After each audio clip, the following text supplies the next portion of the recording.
이 시간 우리에게 주시는 말씀은 우리 누가복음 2장 52절 말씀, 우리 한 절 말씀입니다. 예수는 지혜와 키가 자라가며 하나님과 사람에게 더욱 사랑스러워 가시더라. 아멘. 오늘 이 밤에 기도의 시간에 오신 우리 모든 성도님들 주님 이름으로 환영하고 축복합니다. 제가 미국 와서 얼마 되지 않았을 때에 매우 중요한 진리 하나를 깨달은 적이 있습니다. 처음 미국에 왔으니까 경제적으로 참 녹록지가 않지요. 그러니까 무엇이든지 간에 하나라도 아껴야 되는 그런 시절이었기 때문에 음식도 이제 매주 토요일 날 어느 교회에 가면 이제 음식을 나눠주는 데도 있었습니다. 그래서 거기 가서 라면도 받아오고 양파도 받아오고 마늘도 받아오고 한 푼이라도 아껴야 되는 시절이기 때문에 그렇게 살았습니다. 근데 온지 이제 얼마 시간이 지나니까 저희 큰아이 이제 머리가 좀 길어지는 거예요. 미용실 가는 돈도 아까운 거예요. 제가 집에서 깎아줬습니다. 한편으로 깎으니까 옆에가 또 길고 또 긴 쪽을 깎으니까 또 이쪽이 또 이상해지고 하루 종일 정말 수고를 많이 해서 잘랐는데 결국은 실패하고 말았습니다. 그래서 결국 어떻게 했느냐, 결국 미용실 가서 결국 돈 내고 다시 깎고 왔습니다. 제가 그 일을 겪으면서 아주 중요한 진리를 깨달았는데, 제가 그 많은 시간은 시간대로 쓰고 돈은 돈대로 쓰고 애는 머리 자기 거울에 비친 자기 얼굴 보면서 난리를 치고 결국 돈은 돈대로 다 쓰고, 제가 제 마음에 정말 이런 우리 인생의 모든 일들도 마찬가지지만 전문가에게 맡겨야 문제가 없구나, 이것을 깨닫게 됐습니다. 그럼 병도 마찬가지 아닙니까? 우리 성도님들 가끔 그런 분도 있습니다. 목사님, 제 몸은 제가 잘 압니다. 내가 잘 알면 괜찮은데, 그런데 그런 중차한 일은 전문가에게 맡겨야 되는 것입니다. 옷을 수리하는 것도 마찬가지입니다. 옷이 크다고 해서 적다고 해서 내가 집에서 가위로 다 잘라가지고 그 옷을 수선하다 보면 반드시 문제가 생깁니다. 전문가에게 맡겨야 되는 것입니다. 우리의 인생도 마찬가지입니다. 우리의 인생의 전문가는 하나님이시죠. 그래서 우리는 하나님께 우리의 인생을 맡겨야, 그래야 문제가 없는 것입니다. 내 힘으로 하려고 하면 시간은 시간대로 쓰고 돈은 돈대로 쓰고 힘은 힘대로 다 하고, 그러고 실패하는 것이 바로 우리의 인생이 되는 것입니다. 이 밤에도 우리가 기도할 때에 우리의 모든 기도 제목을 하나님께 맡기고 우리의 삶을 내어놓고 십자가만 바라보는 귀한 시간 되시기를 간절히 바랍니다. 교육은 백년지 대계, 이런 말이 있죠. 그러나 이 말을 굳이 들먹이지 않아도 우리의 자녀들과 우리의 후손들을 올바르게 가르치고 양육하는 것은 우리 가정적으로나 또 사회적으로 또 국가적으로 또 우리 교회적으로도 매우 중요한 일입니다. 왜냐하면 우리의 자녀들, 우리의 후손들을 어떻게 키우느냐, 어떻게 양육하느냐에 따라서 가정의 미래가 결정되기 때문에 사회의 미래, 국가의 미래, 그리고 우리 교회에 주어진 우리 자녀들을 어떻게 양육하느냐에 따라서 교회의 미래가 달라지기 때문입니다. 구약의 사사시대가 왜 그토록 영적으로 암흑의 시대가 되었는가, 왜 그토록 영적으로 어두운 시대가 되었는가, 그것은 다름 아니라 엘리 제사장의 가문을 통해서 아주 분명하게 알 수 있습니다. 그 당시에 이스라엘의 부모 세대가 자녀 세대들을 올바르게 키우고 양육하지 못했기 때문입니다. 그래서 우리의 자녀들과 우리의 후손들을 올바르게 키우는 것은 우리의 미래가 달린 일인 매우 중요한 일이기 때문에 이것은 그 어떤 것을 투자하여도 결코 아깝지가 않는 일인 것입니다. 그러면 과연 어떻게 하는 것이 우리 자녀들을 올바르게 키우고 올바르게 양육하는 것인가? 오늘날 많은 부모들이 자녀들의 경제적인 스폰서가 되어주는 것이 자녀를 잘 키우는 것이라고 생각을 합니다. 그래서 열심히 일해서 돈 많이 벌어서 아이들한테 좋은 옷 사주고 좋은 신발 사주고 좋은 컴퓨터 사주고 좋은 셀폰 사주고, 그래서 다른 사람들에게 남부럽지 않게 기죽지 않게 해주고, 자녀들 대학원 공부하는 동안에 생활비 보내주고 학비 보내주고 돈 걱정 없이 공부할 수 있도록 잘 서포트 해주고, 그래서 좋은 직장 가게 하고 좋은 사람 만나게 하고 좋은 집안에 시집가고 장가가게 하는 것, 그것이 부모의 역할이고 그것이 자녀를 잘 키우는 것이라고 생각하는 것입니다. 물론 부모가 자녀에게 필요한 것을 후원해 주어야 되고 경제적인 스폰서 역할을 해줘야 됩니다. 그런데 그것만으로 자녀들을 올바르게 키울 수가 없는 것입니다. 오늘날 우리 아이들에게 그들이 생각하는 효도는 크게 두 가지예요. 하나는 공부 열심히 해서 좋은 성적 받는 것이고, 두 번째는 돈 많이 버는 것, 그것이 아이들이 생각하는 효도입니다. 그래서 요즘 아이들에게 너 나중에 부모님한테 어떻게 효도할 거냐 이렇게 물으면 저는요 열심히 공부했어요. 좋은 대학 갔어요. 좋은 성적 얻었어요. 그래서 부모님을 기쁘게 해드릴 겁니다. 아니면 돈 많이 벌어서 부모님께 효도할 겁니다. 이렇게 대답을 합니다. 그런데 이것은 어린아이들뿐만 아니라 장성한 자녀들도 마찬가지입니다. 장성한 자녀들도 부모님께 효도하는 게 무엇이냐? 부모님께 효도하는 것이란 돈 많이 벌어서 좋은 집 사드리고 좋은 차도 사드리고 용돈도 두둑히 드리고 그리고 철을 따라서 좋은 곳으로 여행도 보내드리고 그것을 최고의 효도라고 생각을 합니다. 왜냐하면 부모 세대가 자녀 세대들에게 그렇게 가르쳐 왔기 때문입니다.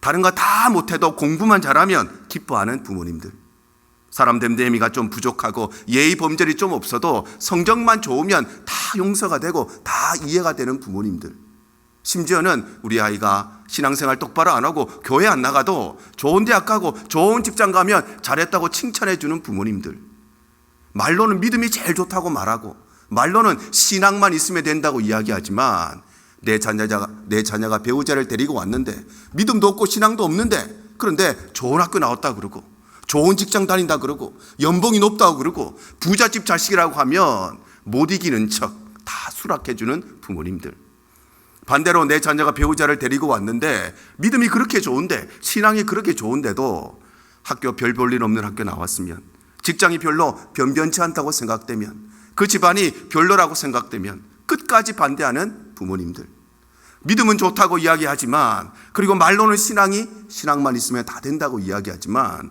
이런 이중적인 부모 세대의 모습이 자녀들을 그렇게 양육하고 키운 것입니다. 그러면 우리는 우리의 자녀들을 과연 어떻게 키워야 되는 것입니까? 오늘 성경이 예수님의 성장 과정을 한마디로 이렇게 표현하고 있습니다. 오늘 누가복음 2장 52절 보시면 예수는 지혜와 키가 자라가며 하나님과 사람에게 더욱 사랑스러워 가시더라. 바로 예수님께서는 지혜가 자라고 키가 자라고 사람에게 사랑받고 그리고 하나님께 사랑받는 사람으로 성장하셨는데, 여기서 우리가 주목해야 될 것은 예수님의 성장 과정을 성경 일 한마디로 정리하면서 가장 우선적으로 가장 먼저 지혜가 자라고 키가 자라고 하나님께 사랑받고 사람에게 사랑받는 이 네 가지 중에서 지혜가 자라갔다는 것을 첫 번째로 말씀하고 있다는 것입니다. 그래서 우리의 자녀들을 어떻게 키워야 되는가? 바로 예수님과 같이 지혜로운 사람으로 키워야 되는데, 자, 그러면 지혜로운 사람으로 키운다는 것은 어떤 것이냐? 성경이 두 가지를 말씀하십니다. 첫 번째는 우리의 자녀들을 지혜로운 사람으로 키운다는 것은 바로 하나님을 아는 사람으로 키우는 것입니다. 왜냐하면 여호와 하나님을 아는 것이 바로 지혜의 근본이기 때문입니다. 잠언 9장 10절이 이렇게 말씀하죠. 자, 여호와를 경외하는 것이 지혜의 근본이요 거룩하신 자를 아는 것이 명철이니라. 지혜가 무엇이냐? 지혜는 바로 여호와 하나님을 아는 것이 지혜이고, 명철이 무엇이냐? 명철은 그 하나님의 거룩하심을 아는 것이 명철이라고 말씀하시는 것입니다. 특별히 여기에 경외라는 말이 나오는데, 경외라고 하는 것은 두려운 공경심. 그래서 나보다 더 크고 나보다 더 위대하고 나보다 더 거대한 존재 앞에 압도되어서 내 마음에 두려운 마음, 공포스러운 마음, 그리고 무서운 마음이 드는데, 중요한 것은 그 두려운 마음 그리고 무서운 마음 때문에 멀리 도망가고 싶은 것이 아니라 오히려 더 가까이 가고 싶은 마음, 그것이 바로 경외라는 말의 의미입니다. 그래서 경외라고 하는 것은 무섭다 또는 공포스럽다, 마음에 두렵다 이런 말과는 근본적으로 다른 말입니다. 왜냐하면 사람은 두려움을 느끼면, 무서운 일이 생기면 본능적으로 멀리 도망을 가게 되어 있습니다.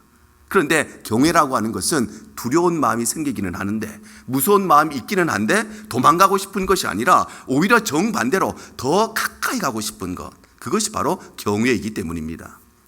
그래서 하나님을 경외한다는 것, 여호와를 경외한다는 것은 하나님이 두려운 분이심에도 불구하고, 그럼에도 불구하고 하나님께로부터 멀리 도망을 가고 싶은 것이 아니라 그 하나님께 더 가까이 가고 싶은 것, 그 하나님과 더 친밀해지고 싶은 것, 그것이 바로 여호와를 경외하는 것입니다. 그래서 우리의 자녀들을 하나님을 경외하는 사람으로 키운다는 것은 우리의 자녀들이 하나님 앞에 더 가까이 가기를 원하는 사람으로, 하나님과 더 친밀해지기를 원하는 사람으로 키운다, 그렇게 양육한다는 것입니다. 그리고 여기에서 안다 이런 말이 나오죠. 안다고 하는 것은 이론적으로 아는 것이 아니라 경험적으로 아는 것입니다. 그래서 하나님을 안다고 하는 것은 하나님을 지식적으로 그리고 이론적으로 아는 것이 아니고 경험적으로 알고 체험적으로 아는 것입니다. 그래서 성경이 이렇게 기록을 하고 있습니다. 사무엘상 2장 12절입니다. 엘리의 아들들은 행실이 나빠 여호와를 알지 못하더라, 이렇게 말씀하죠. 엘리 제사장의 두 아들이었던 흠니와 비나스는 여호와를 알지 못했는데, 여기서 알지 못했다, 몰랐다는 것을 하나님이 이론적으로 몰랐다는 것이 아니라 이들은 하나님을 경험적으로 체험적으로 알지 못했다는 것입니다. 흠니와 비나스가 어떤 사람입니까? 제사장의 자녀로 태어났습니다. 평생을 성전 안에서 살아온 사람들이었습니다. 그리고 아버지 엘리 제사장의 뒤를 이어서 자신들도 제사장의 역할을 감당했던 사람이었습니다. 그러니 평생 동안 수많이 여호와에 대해서 듣고 하나님에 대해서 말하고 하나님에 대해서 가르치고 하나님에 대해서 공부했던 사람이 바로 엘리의 아들이었던 흠니와 비나스였습니다. 그래서 이들은 지식적으로 이론적으로는 하나님을 잘 알고 있었지만 그러나 체험적으로 알지 못했던, 경험적으로 알지 못했던, 단 한 번도 하나님을 인격적으로 만나본 적이 없는 사람들이었다는 것입니다. 그래서 성경이 이렇게 말씀하십니다. 사사기 2장 10절 하반절입니다. 그 후에 일어난 다른 세대는 여호와를 알지 못하며 여호와께서 이스라엘 위하여 행하신 일도 알지 못하였더라. 바로 이스라엘의 자녀들은 여호와를 알지 못했는데, 알지 못했다는 것은 하나님이 누구신지를 몰랐다는 것이 아니라 하나님이 누구신가 수많이 들었음에도 불구하고 그 하나님께서 이스라엘 가운데 어떤 일을 행하셨는가 그것을 경험해 보지 못하고 체험하지 못한 세대라는 것입니다. 그래서 성경은 이스라엘의 자녀 세대들을 다음 세대라고 기록하는 것이 아니라 다른 세대, 부모 세대와 믿음이 다르고 부모 세대와 신앙이 다르고 부모 세대와 생각이 다른 세대라고 표현하고 있는 것입니다. 그래서 하나님을 안다고 하는 것은 하나님을 인격적으로 만남으로써 하나님을 경험적으로 아는 것이고, 우리의 자녀들을 하나님을 아는 사람으로 기른다는 것은 바로 하나님과의 만남을 경험하고 하나님과의 교제를 체험한 사람으로 우리의 자녀들을 키운다는 것입니다. 여러분, 우리 가정에 허락해 주신 모든 자녀들, 또 우리 교회에 허락해 주신 모든 자녀들이 하나님을 아는 사람이 되기를 바랍니다. 그래서 이들의 삶이 하나님을 경외하는 삶이 되고, 하나님을 늘 들어봤는데, 교회에서 들어봤는데, 부모님께 들어봤는데, 그런데 하나님을 경험하지 못한 세대가 아니라 하나님을 경외할 뿐만 아니라 하나님을 경험한 세대, 하나님을 체험한 세대가 되기를 바랍니다. 그래서 우리가 이 시간에도 우리의 자녀들을 위해서 기도할 때에 우리의 후손들이 다른 세대가 아니라 우리의 믿음을 물려받고 우리의 신앙을 물려받은 다음 세대가 되어서 하나님께서 기뻐하시고 하나님께서 사용하시는 믿음의 세대로 귀하게 세워지게 될 줄 믿습니다. 두 번째로, 우리의 자녀를 지혜로운 사람으로 키운다는 것은 먼저는 하나님을 아는 사람으로 키우는 것이고, 두 번째는 나 자신이 누구인가를 아는 사람으로 키운다는 것입니다. 왜냐하면 우리는 내가 누구인가, 내 인생의 목적과 이유가 무엇인가를 분명히 알아야만 여호와를 경외할 수가 있기 때문입니다. 에베소서 2장 10절이 이렇게 말씀하십니다. 우리는 그가 만드신 바라 그리스도 예수 안에서 선한 일을 위하여 지으심을 받은 자니 이 일은 하나님이 전에 예비하사 우리로 그 가운데서 행하게 하려 하심이니라. 자, 여기에 선한 일이 나오는데, 여기에서 나오는 선한 일이라고 하는 것은 도덕적으로 착한 일을 말하는 것이 아니라 하나님을 기쁘시게 하는 일, 하나님을 영화롭게 하는 일을 말하는 것입니다. 바로 우리는 하나님의 피조물이라는 것, 하나님이 우리를 창조하셨다는 것을 알고, 뿐만 아니라 내 인생의 목적이 예수 그리스도 안에서 선한 일을 하는 것, 즉 예수 그리스도 안에서 하나님을 기쁘시게 하고 하나님을 영화롭게 하는 것이 내가 살아가는 이유와 목적이라는 것을 분명히 알 때에, 그럴 때에 우리는 비로소 진실로 여호와를 경외할 수가 있다는 것입니다. 특별히 하나님께서는 우리 인간을 하나님의 형상대로 만드셨죠. 하나님이 우리를 하나님의 형상대로 만드셨다는 것은 하나님께서 영적인 존재이시고 인격적인 존재이신 것처럼 우리 인간도 육신을 가지고 있지만 동시에 영적인 존재고 인격적인 존재로 만드셨다는 것입니다. 그래서 우리 인간은 우리 하나님의 형상대로 지음을 받았기 때문에 하나님 안에 살고 하나님과 함께 살되 참된 만족과 참된 행복을 얻을 수가 있는 것입니다. 여러분, 집에서 매일마다 사용하는 고무장갑이 있으시죠? 비닐장갑이 있으시죠? 많은 장갑이 있습니다. 장갑은 누구의 형상대로 만들어졌을까요? 손의 형상대로 만들어졌습니다. 그래서 그 장갑에는 손이 들어가야 딱 들어맞는 것입니다. 왜냐하면 손의 형상대로 만들어졌기 때문에 손이 아닌 발이 들어가면 그것은 불편하게 되고 모양이 맞지 않는 것입니다. 그럼 발가락 양말은 누구의 형상대로 만들어졌을까요? 발가락의 모양대로 만들어졌습니다. 그래서 그 발가락 양말에는 발이 들어가야 딱 들어맞는 것입니다. 손이 들어가면 모양이 맞지가 않아요. 불편해지는 것입니다. 이와 동일하게 우리가 하나님의 형상대로 만들어졌다는 것은 우리는 하나님 안에 들어가야 딱 들어맞는 존재라는 것이고, 우리 인간은 하나님과 함께 살아야만 참된 행복이 있고 참된 만족이 있다는 것입니다. 그런가 하면 하나님께서는 우리 인간을 선한 일을 위하여 만드셨습니다. 바로 우리를 만드신 목적은 하나님을 기쁘시게 하고 하나님을 영화롭게 하기 위해서 우리를 만드신 것입니다. 그래서 하나님은 이 일을 위해서 우리 모두에게 각자 다른 은사와 각기 다른 달란트를 주십니다. 베드로전서 4장 10절입니다. 각각 은사를 받은 대로 하나님의 여러 가지 은혜를 맡은 선한 청지기 같이 서로 봉사하라. 바로 우리 모두는 동일하게 하나님의 형상대로 만들어졌습니다. 우리 모두는 하나님을 기쁘시게 하고 하나님을 영화롭게 하는 목적을 위해서 만들어졌습니다. 그런데 그 일을 위해서 우리가 받은 달란트와 은사는 각기 다른 달란트들을 받았다는 것입니다. 그래서 어떤 사람은 가르침의 은사를 받았고, 어떤 사람은 믿음의 은사를 받았고, 어떤 사람은 기도의 은사를 받았고, 어떤 사람은 봉사의 은사를 받았고, 또 어떤 사람은 사랑의 은사를 받았습니다. 각기 다른 은사를 받았기 때문에 바로 그 은사를 통해서 하나님을 기쁘시게 하고 하나님을 영화롭게 하는 것이 우리의 목적이고, 그래서 우리는 우리에게 맡겨진 그 은사를 더욱더 발전시키고 더욱더 개발하여서 내가 받은 그 달란트를 땅에 묻어두는 것이 아니라 그 일을 통해서 하나님을 더 기쁘시게 하고 더 영화롭게 하는 것이 우리가 살아가는 이유이고 목적인 것입니다. 그래서 내가 누구인가를 안다는 것은 나는 하나님의 형상대로 지음받았고, 그래서 나는 하나님 안에 들어가야 딱 들어맞는 사람이고, 그래야 참된 행복과 만족이 있다는 것을 아는 것이고, 그래서 내 인생의 목적은 하나님을 영화롭게 하는 것임을 아는 것이 바로 나를 아는 것입니다. 그래서 우리가 우리의 자녀들을 내가 누구인지 아는 사람으로 키운다고 하는 것은 나의 존재와 나의 삶을 통해서 하나님을 기쁘시게 하고 하나님을 영화롭게 하는 사람들로 우리의 자녀들을 키운다는 것입니다. 여러분, 우리 가정에 허락해 주신 모든 자녀들, 후손들, 우리 교회에 허락해 주신 모든 자녀들이 오늘 예수님과 같이 지혜로운 사람으로 자라가되 하나님을 아는 사람, 나를 아는 사람들로 자라가게 되기를 바랍니다.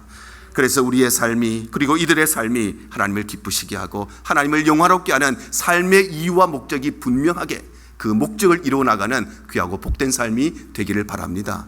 오늘 이 밤에도 우리가 우리의 자녀들을 위해서 기도할 때에, 우리의 후대들을 위해서 기도할 때에 우리의 자녀들이 하나님 앞에 올바르게 살아가고 진실되게 살아가는 거룩한 백성들이 되어서 이 마지막 때에 시대를 변화시키고 세계를 움직이는 하나님의 귀한 일꾼들로 세워지게 될 줄로 믿습니다.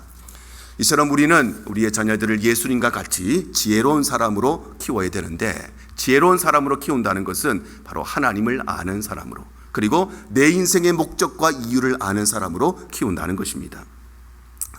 역사학자였던 아놀드 토인비가 이런 말을 합니다. 아무리 위대한 물질 문명이 있어도 그 물질 문명을 뒷받침해 줄 수 있는 정신 문명이 없으면 그것은 반드시 붕괴될 수밖에 없다고 경고했습니다. 그래서 로마가 전 세계를 지배했지만, 그리고 모든 길은 로마를 통해야 된다고 말할 만큼 로마는 독보적인 존재였고 영원할 것 같았지만 결국 붕괴되고 말았습니다. 왜냐하면 그들이 누렸던 그 많은 물질을 뒷받침해 줄 수 있는 정신 문명이 없었기 때문입니다. 이와 동일하게 우리의 자녀들이 아무리 위대한 물질 문명을 가져도, 그래서 좋은 학교 가고 좋은 직장 가고 돈 많이 벌고 세상에서 떵떵거리고 살아도 그것을 받쳐줄 수 있는 신앙과 믿음이 없으면 그 믿음은 언젠가 반드시 붕괴될 수밖에 없는 것입니다. 그래서 아무리 공부 잘하고 아무리 대학 가도 믿음과 신앙이 없으면 그 인생은 붕괴됩니다. 왜냐하면 신앙이 없으면, 믿음이 없으면 공부를 잘하면 잘할수록 교만해지기 때문에, 좋은 학교 가면 갈수록 교만해지기 때문에, 그리고 그 교만은 그의 인생의 패망의 선봉이 되고 그의 인생의 넘어짐의 앞잡이로 작용하기 때문입니다. 뿐만 아니라 아무리 돈 많이 벌고 아무리 성공하여도 신앙이 없고 믿음이 없으면 그 인생은 붕괴하게 됩니다. 왜냐하면 믿음 없이, 신앙 없이 돈 많이 벌면 그 돈을 사랑하게 되기 때문에, 믿음 없이 신앙 없이 성공하면 그 성공을 사랑하게 되기 때문에, 그래서 돈을 사랑하는 것이 일만하게 뿌리가 되기 때문입니다. 그래서 명문 가문이라고 하는 것은 단순히 역사의 길이가 길다고 해서 명문 가문이 되는 것이 아닙니다. 그 민족을 위해서, 그 사회를 위해서, 그 나라를 위해서 헌신하는 많은 일꾼들을 배출하여야 그 가문이 명문 가문이 되는 것이고, 선진국도 마찬가지입니다. 돈이 많고 경제력이 많고 군사력이 강하다고 선진국이 되는 것이 아닙니다. 인류를 위해서 헌신하는 수많은 사람들, 세계를 위해서 헌신하는 많은 사람들을 배출하여야 그 나라가 선진국이 됩니다. 교회도 마찬가지입니다. 큰 건물 가지고 많은 재정을 가지고 그리고 많은 사람이 모인다고 하나님께 쓰임받는 교회가 되는 것이 아니라 하나님의 나라를 위해서, 하나님의 복음을 위해서 헌신하는 일꾼들을 배출하여야 그 교회는 좋은 교회인 것이고 위대한 교회인 것이고 하나님께서 사용하는 교회가 되는 것입니다. 제가 교회 안에 많은 어르신들의 기도 제목을 받게 되면 기도 제목 가운데 제일 많은 것이 자녀들을 위한 기도 제목입니다. 당신께도 많은 기도의 제목이 있는데 나를 위해서 기도하는 것보다 내 자녀를 위해서 기도해달라고 하는 그런 기도의 제목이 훨씬 더 많은 것입니다. 물론 그 기도 제목 안에는 자녀들의 건강을 위해서, 자녀들의 직장 비즈니스를 위해서, 자녀들의 미래를 위해서 기도하는 제목도 많이 있지만 그 기도 제목 가운데 가장 많은 독보적인 1위의 기도 제목은 자녀들과 후손들의 신앙을 위한 기도 제목입니다. 미국 와서 밤낮 없이 일하고, 미국 와서 주 7일 동안 쉬는 날 없이 일하고, 그러면서도 자식 하나 바라보고 살았는데, 그래서 그 자식들 다 좋은 대학 보내고 다 좋은 직장 취직시키고 남부럽지 않게 다 키워놨는데, 그런데 나이가 지나고 세월이 지나서 과거를 돌아보고 자녀들을 돌아보니 자녀들의 신앙이 다 엉망이 되어 있는 것입니다. 그렇게 열심히 자녀들 하나 바라보고 살았는데, 그런데 돈은 좀 벌었을지 몰라도, 자식들 좋은 학교 보냈을지는 몰라도 올바르게 믿음 안에 신앙 가운데 키워내지 못한 것이 오늘날 많은 1세대들의 기도 제목인 것입니다. 여러분, 이 시간 우리가 우리의 자녀들과 또 우리의 후손들을 위해서 간절하게 하나님 앞에 부르짖는 기도의 시간 되기를 바랍니다. 그래서 어거스틴의 어머니 모니카가 그 아들을 위해서 기도했을 때에 그 기도의 눈물대로 하나님께서는 그들의 자녀들에게 은혜를 베푸신 것처럼 오늘도 우리가 우리의 자녀들을 위해서, 우리의 후손들을 위해서 기도할 때에 하나님께서 우리의 눈물을 기억하시고 그 눈물을 우리의 자녀들의 신앙과 믿음의 자양분으로 사용해 주시기를 바랍니다. 오늘 이 밤에 우리 가운데, 또 우리 교회 가운데, 우리 가정 가운데 이 은혜가 흘러넘치는 복된 기도의 시간 되시기를 주님 이름으로 축복합니다.